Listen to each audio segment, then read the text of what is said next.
Il-kaptan tal-bastiment MV Lifeline Klaus Peter Reich se jkun jista' jerġa' jmur lura l-Ġermanja wara li ngħata permess ieħor mill-Qorti Maltija. Il-kaptan għadu kif ġie lura mill-Ġermanja fejn żar lill-ommu li għandha 92 sena.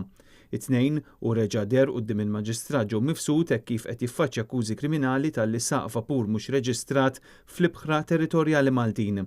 Fl-awla, il-kaptan Reich ppreżenta rikonoxximent li ngħata mill-Partit Soċjalista u Demokratiku Ġermaniż fil-Parlament tal-Bavarja nhar il-ġimgħa li għadda. Ir-rikonoxximent ingħata s-sem tiegħu biex ġew salvati madwar 230 immigrant fl-ibħra il-barra mill-Libja f'Ġunju li għadda. Il-qorti awtorizzat li l-bastiment jimtela bil-fuel biex tkun tista' titħaddem l-arja kundizzjonata kif ukoll biex issir manutenzjoni u biex jinbidlu l-fire extinguishers illi skadew. Intant barra l-qorti reġgħu inġemgħu ħaddiema tal-vapur MV Lifeline fejn appellaw biex jinfetħu l-portijiet. Mal-art huma tefgħu ġgieget tas-salvataġġ fejn insistew illi l-fatt li ssalva persuna minħall il-mewt mhuwiex reat kriminali.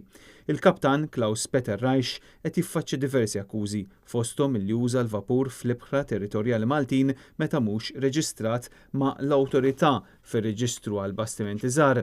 Qed jiġi akkużat ukoll li jagħmel użu mill-vapur b'rabta kummerċjali fl-ibħra Maltin meta ma kellux liċenzja biex jagħmel dan minn Transport Malta. Il-vapur Lifeline b'233 persuna abbord daħal fil-port il-kbir nhar-27 ta' Ġunju wara 5 ijiem bejn sema u ilma minn meta kienu salvati l-immigranti. Dakinhar il-gvern kien qal li l-immigranti kienu se jitqasmu bejn numru ta' pajjiżi differenti. Il-każ ikompli fit-23 ta' Awwissu li ġej.